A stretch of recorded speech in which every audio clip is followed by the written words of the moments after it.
अपना जो next topic है करंट इलेक्ट्रिसिटी का, वो एक लॉ है ओम्स लॉ। और ये ओम्स लॉ जो है it is a very fundamental and important law of current electricity. और शायद आपने स्कूल में इसको पढ़ा भी होगा, शायद। Let us study it. Okay, now this scientist Ohm give the relation between current and potential difference across the conductor. तो ओम्स लॉ में अपने को करंट और पोटेंशियल डिफरेंस का एक रिलेशन पता चलेगा। तो when we apply potential difference कौन अप्लाई करेगा? बैटरी या सेल। तो if V is the potential difference applied across this conductor, then this potential difference causes current to flow through it. इसका मतलब जब भी हम लोग पोटेंशियल डिफरेंस अप्लाई करेंगे तो उससे क्या होगा? करंट फ्लो करेगा इन अ कंडक्टर। ना ओम्स लॉ सेज जब तक कंडक्टर का स्टेट सेम है, as long as you maintain the state of conductor constant. Now what you mean by state of conductor? उसका फिजिकल स्टेट क्या होता है?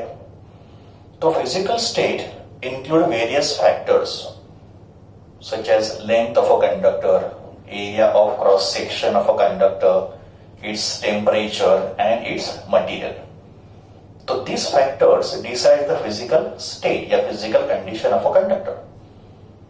तो अगर ये सब factors constant है तो current passing through a conductor is directly proportional to potential difference. Current passing through a conductor is directly proportional to potential difference. But this relation is applicable when the physical state of a conductor is constant. And this is Ohm's law. So let us see the statement of Ohm's law. If the physical state includes length, area of cross section, temperature and material.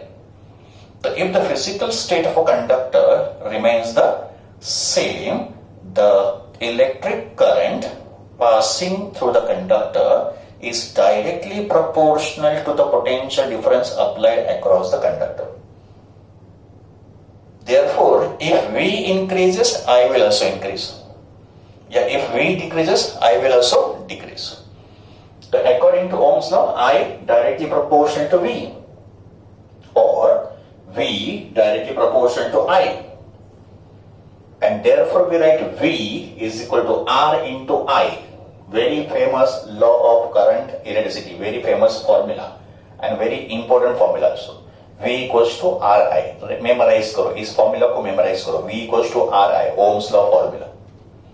What is V? Potential difference. What is I? Electric current. And R is a constant called resistance of a conductor. What is R? Resistance of a conductor. So according to Ohm's law, V equals to R into I. तो resistance R का formula क्या होगा? Resistance R का formula होगा V divided by I. We can say R equals to V divided by I. So we can say resistance of a conductor is defined as a ratio of potential difference applied to the electric current passing through a conductor. It's the ratio of V and I. Now what will be the SI unit of resistance? SI unit of resistance is equal to SI unit of potential difference divided by SI unit of current. Potential difference का SI unit volt and current का SI unit ampere. Therefore resistance का SI unit होगा volt per ampere. And this volt per ampere unit is given a special name ohm. So ohm is the SI unit of resistance. This unit is named after the scientist who gave this law. तो ये law ओम का है, तो unit is also named after ohm. और ये होगा ohm का symbol, is a Greek alphabet omega. तो SI unit of resistance is ohm. अभी इस ओम को कैसे डिफाइन करेंगे? बच्चों फिजिक्स में अगर आपको किसी यूनिट को डिफाइन करना है, याद रखो, if you want to define any unit in physics, it is always defined in terms of unit value. उसका यूनिट वैल्यू डिफाइन करेंगे। यूनिट का मतलब 1। तो अगर मुझे ओम डिफाइन करना है तो मैं डिफाइन करूंगा 1 ओम कितना होगा। तो according to this relation 1 ohm is equal to 1 volt upon 1 ampere. ये होगा ओम का definition. 1 ohm equals to 1 volt upon 1 ampere. तो एक कंडक्टर का रेजिस्टेंस 1 ohm कब होगा? when 1 volt of potential difference applied across the conductor causes current of 1 ampere to pass through it। तो जब भी आप 1 वोल्ट का पोटेंशियल डिफरेंस अप्लाई करोगे, उससे अगर 1 एम्पियर का करंट पास हो रहा है तो कंडक्टर का रेजिस्टेंस 1 ओम होगा। What will be the dimensions of resistance R? Resistance आपके डायमेंशंस कैसे फाइंड करेंगे? तो डायमेंशंस के लिए हमको फॉर्मूला यूज करना पड़ेगा। तो according to Ohm's law R क्या होता है? V upon I. Potential difference V होता है वर्क डन अपॉन चार्ज। का मतलब if you want to find dimension of potential difference you should know its formula. तो potential difference is work done upon charge divided by current. Then I take this charge in the denominator, तो this is W divided by I into Q and then we substitute the dimensions. Work का dimension होता है m1 L2 T minus 2। Dimension of work done is m1 L2 T minus 2 divided by current के लिए A and charge का dimension is T1 A1 because charge होता है current into time, तो it is T1 A1। तो what is the final dimension after this calculation? तो final dimension of resistance R is equal to m1 L2 T minus 3, ये ऊपर जाएगा T minus 3 हो जाएगा, और ये A1 A1 A2 ऊपर गया तो A minus 2। ये होगी dimension of resistance R। Let us derive Ohm's law. According to Ohm's law formula क्या है? V equals to R into I, where V is potential difference, R is resistance and I is current. तभी इस Ohm's law को हम लोग derive करेंगे with help of फॉर्मूले which we have studied so far. तो अभी तक हम लोगों ने करंट इलेक्ट्रिसिटी के जितने भी फॉर्मूले स्टडी किए उसका यूज करके ओम्स लॉ को स्टडी करेंगे या डिराइव करेंगे। सबसे पहला जो टर्म होगा वो होगा ड्रिफ्ट वेलोसिटी का। Now we know the formula of drift velocity of electron. Drift velocity of electron is given by the formula Vd equals to E into capital E tau upon m। इसमें E होता है charge of electron, capital E होता है electric field, tau होता है relaxation time और m होगा mass of electron. फिर सेकंड स्टेप में formula for electric field applied. बच्चों हमको मालूम है इलेक्ट्रिक फील्ड जो होता है उसका फॉर्मूला होता है V upon L। Electric field is V upon L। What is V? Potential difference applied and what is L?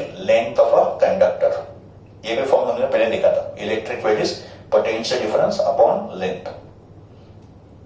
फिर हम लोग ये जो वैल्यू है E का वो यहां पे सब्स्टिट्यूट करेंगे। तो drift velocity Vd becomes E into V tau by ml। ये V बाय L मैंने यहां पे सब्स्टिट्यूट कर दिया। फिर मैंने अप्लाई किया करंट का फॉर्मूला, ये भी हमने डिराइव किया था। तो current I is given bye NAE into Vd। What is N? Number density. What is number density? Number of electrons per unit volume. A क्या है? Area of cross section. E क्या है? Charge of electron. And V is drift velocity. तो current I is NAEVD। अब हमको क्या करना है? ये VD इसमें सब्स्टिट्यूट करना है। तो let us substitute the drift velocity in this equation. तो we get current I equals to NAE into VD, which is E V tau upon ml। फिर मैंने इन टर्म्स को रीअरेंज किया। तो this is A into M into E square into tau divided by ml into V। All the terms inside the bracket are constant. ये जो bracket वाले terms है वो सब कांस्टेंट है, but potential difference and current can change, it can very. तो फिर अगर मुझे V का फॉर्मूला लिखना होगा तो ये पूरा ब्रैकेट में यहां पे ट्रांसफर कर दूंगा। तो V का फॉर्मूला क्या हो जाएगा? ml divided by an e square tau into I। और फिर इस कांस्टेंट को हम लोग रिप्लेस करेंगे by symbol R। So we get the formula V equals to RI, where this R is this bracket. तो फिर R का वैल्यू क्या होगा, L upon A n e square into tau, इसको ही हमने नाम दिया था रेजिस्टेंस ऑफ अ कंडक्टर। तो ये हो गया derivation of Ohm's law. Next term जो है उसका नाम है कंडक्टेंस, एंड कंडक्टेंस का सिंबल है G। What is conductance? Conductance is reciprocal of resistance. तो रेजिस्टेंस का रेसिप्रोकल को बोला जाएगा कंडक्टेंस। रेजिस्टेंस क्या होता है? रेजिस्टेंस होता है opposition to the electric current. का मतलब कंडक्टर इलेक्ट्रिकल करंट को जो अपोज करता है दैट इज कॉल्ड रेजिस्टेंस। तो अगर अपोजिशन रेजिस्टेंस है तो करंट को इजीली अलाउ करने का जो प्रॉपर्टी होगा वो कंडक्टेंस होगा। So to oppose is to resist and to allow is to conduct. तो substance का जो conductance होगा it will indicate how easily a substance can allow the current to pass through it. तो अगर conductance reciprocal of resistance है तो उसका formula क्या होगा, G equals to 1 upon R। reciprocal of resistance, reciprocal is 1 upon R, but R का formula V upon I था। तो अगर resistance is V upon I तो conductance become I upon V। Now what is SI unit of conductance? SI unit of conductance is reciprocal of SI unit of resistance, and resistance का unit था ओम। तो अगर इसका unit ओम है तो इसका क्या होगा, ओम इनवर्स, का मतलब ओम पावर -1। कंडक्टेंस का यूनिट ऐसे भी लिखा जाता है mho, MHO, mho, and this word mho is nothing but ohm spelled reverse. मतलब ओम का जो स्पेलिंग है OHM, उसको आप उल्टा लिखो तो क्या लिखोगे, MHO, that becomes mauve. And conductance का एक और यूनिट है सीमेंस, उसका सिंबल है S। तो ओम इनवर्स या मोव और सीमेंस ये होंगे different units of conductance. Now after conductance let us try to understand the VI graph of Ohm's law. VI का मतलब potential difference versus current graph, का मतलब एक एक्सिस पे पोटेंशियल डिफरेंस और दूसरे एक्सिस पे करंट होगा। यहां हम लोग ओम्स लॉ के दो ग्राफ को ड्रॉ कर रहे हैं। फर्स्ट ग्राफ में Y एक्सिस पे V है और X एक्सिस पे I है, और सेकंड ग्राफ में उल्टा किया हमने, Y एक्सिस पे लिया करंट और X एक्सिस पे potential difference. According to Ohm's law, I proportional to V है या V proportional to I है, and when two values are directly proportional to each other, their graph is always a straight line passing through origin. तो VI graph straight line passing through origin होगा, and I versus V graph भी straight line passing through origin ही होगा, because दोनों का direct proportionality है। फिर हमको दोनों ग्राफ का स्लोप फाइंड करता है। स्लोप का मतलब ये जो लाइन है ये एक्स एक्सिस से कितना इंक्लाइन होगा, inclination of a graph with x axis is slope. तो अगर ये ग्राफ एक्स एक्सिस के साथ एंगल थीटा फॉर्म कर रहा है तो स्लोप का एक फॉर्मूला है tan theta, where theta is this angle. फिर स्लोप का एक और फॉर्मूला भी है y2 - y1 upon x2 - x1, का मतलब you will select any two points on this line and you will find out their x and y coordinate, and then slope का formula y2 - y1 upon x2 - x1, वो भी slope का formula है। But अगर हम लोग y2 - y1 करेंगे तो हम लोग v का डिफरेंस लेंगे, बिकॉज y एक्सिस पे तो v है, और अगर हम लोग x2 - x1 करेंगे तो हम लोग करंट को सबट्रैक्ट करेंगे, तो y2 - y1 upon x2 - x1 का मतलब v upon I, and that is nothing but a distance। तो VI ग्राफ का जो स्लोप होगा वो रेजिस्टेंस होगा। सेकंड ग्राफ में I वर्सेस V ग्राफ है, ये भी ग्राफ स्ट्रेट लाइन होगा, इसने भी एंगल थीटा फॉर्म किया है। अगर हम लोग इसका स्लोप फाइंड करेंगे, स्लोप का मतलब tan थीटा, बट यहां पे स्लोप होगा y coordinate upon x coordinate, that is I upon V। And what is I upon V? I upon V होता है G, where G is conductance. तो V versus I graph का slope resistance होगा, and I versus V graph का जो slope होगा वो conductance होगा, एंड दोनों ग्राफ होंगे straight line passing through origin. ये लास्ट पार्ट होगा ओम्स लॉ का।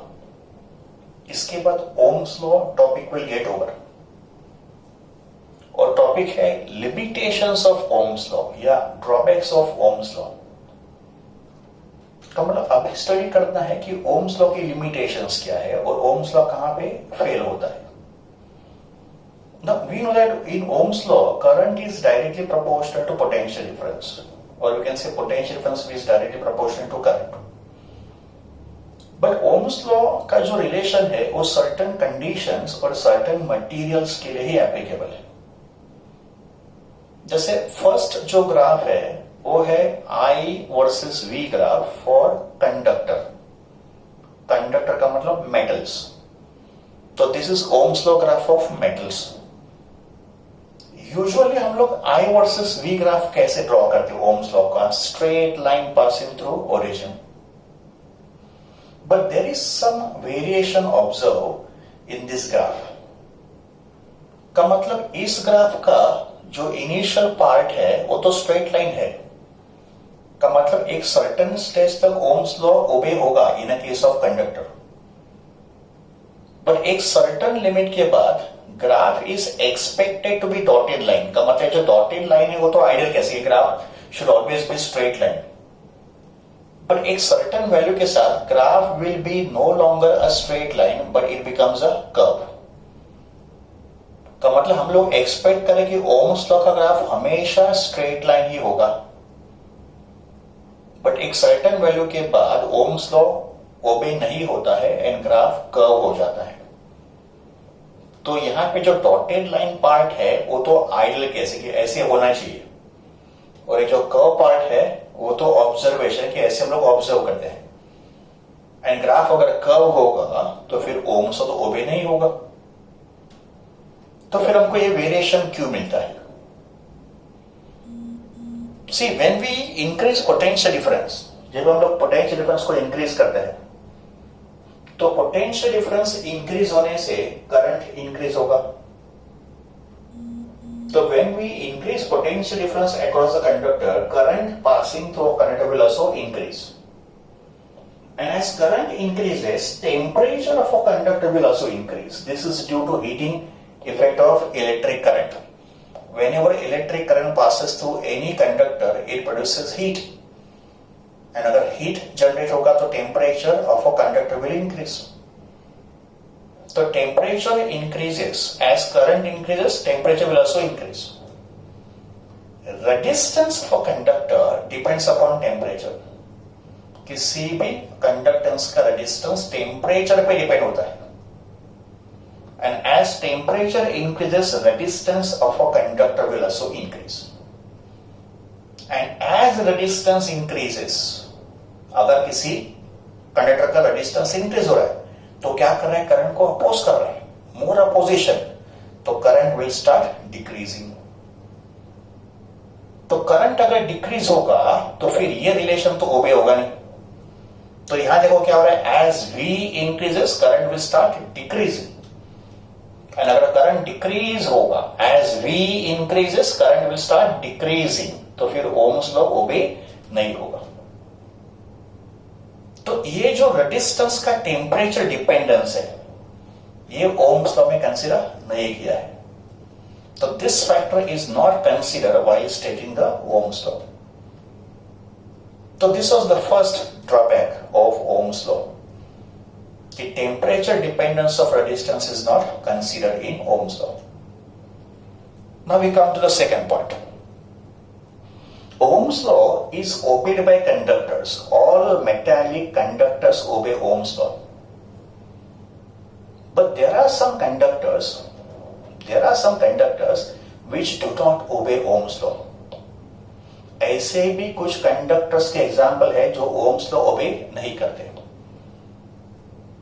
Some of the examples of conductors which do not obey Ohm's law are semiconductor devices. Example, diode. So diode, transistor are the examples of semiconductor devices because they are made of semiconductors. Even liquid electrolytes. So semiconductor devices and electrolytes are some examples of conductors which do not obey Ohm's law का मतलब इन devices में current and voltage का direct proportion नहीं होगा. They will allow electric current to pass through them, but इनके बीच में करंट और V का रिलेशन लीनियर नहीं होगा, डायरेक्टली प्रोपोर्शनल नहीं होगा. And such conductors which do not obey Ohm's law are called non ohmic conductors. तो conductors can be divided into two categories. Conductors which obey Ohm's law and conductors which do not obey Ohm's law. Conductor which obey Ohm's law will be called as ohmic conductors, and conductors which do not obey Ohm's law are called non-ohmic conductor. For ohmic conductor, graph of current versus voltage will be straight line, and for non-ohmic conductor which do not obey Ohm's law, इनका तो graph straight line होगा नहीं. For example यहां मैंने एक graph draw किया है. This is for semiconductor device called diode.